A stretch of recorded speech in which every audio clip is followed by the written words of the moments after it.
Қалалық қоқыс полигоны осыдан 25 жыл бұрын ашылған. Осы жылдар аралығында полигон 85%-ға толып отыр. Көріп тұрғандарыңыздай, санитарлық және экологиялық талаптар сақталмаған дейді мамандар. Сол себепті полигонның жұмысын уақытша тоқтатпақ. Петропавлдан небәрі 5 шақырым жердегі полигонның жұмысына қала тұрғындары да, жақын маңдағы елді мекеннің адамдары да бірнеше рет шағымданған. Көпшілік қолқаны қабатын жағымсыз иіс ауаны ластап, полигондағы қоқыс қоршалған аумақтан жан-жаққа жайылып жатқанын айтады. Мұны тексерген экологтар бірнеше бұзушылықтарды анықтаған. Ең бірінші ол жану фактісі, қалдықтардың осы полигонда жану фактісі. Екіншісі экологиялық кодексіне сәйкес келмейтін қалдықтарды қабылдау. Үшінші, сұрыптау линиясы жұмыс істемейді. Сондықтан осы әкеліп жатқан қалдықтар сұрыптаудан өтпейді. Үшіншісі,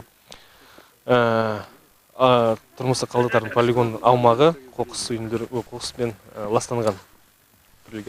Осы үш фактісі бойынша.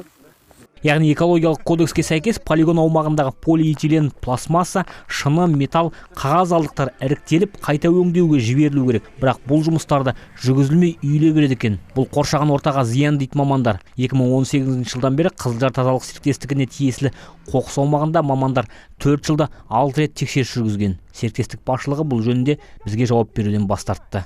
Выезжайте с территории. С территории выезжаем. Почему мы должны выезжать? Выезжаем с территории.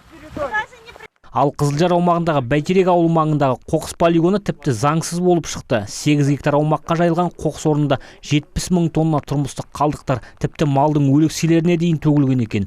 Бұған дейін бірнеше рет айыппұл төлеген жергілікті әкімдікке бұл орынды тазалауға 40 күн уақыт берілді.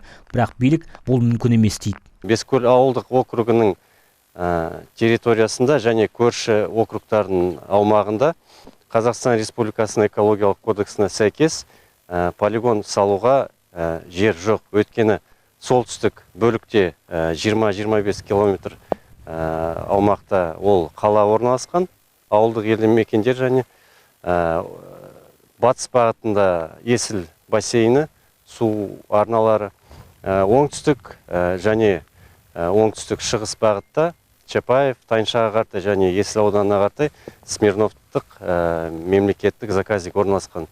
Соған сәйкес біз экологиялық нормаларға сәйкес полигон салуға қазір мүмкіндігіміз жоқ.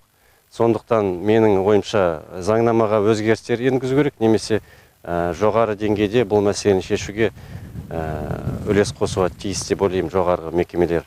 Жуық арада Петропавлға жаңа қоқыс полигоны салынбаса, қала қоқыстың астында қалуы мүмкін. Ал еліміздің солтүстігінде барлығы 454 қоқыс полигоны бар. Олардың 3%-ында ғана рұқсат құжаттары бар екен. Экологиялық және санитарлық талаптар сақталмаған, қалған 438 полигон заңсыз деп танылған. Руслан Құсайынов, Азамат Елубаев, Первый Северный.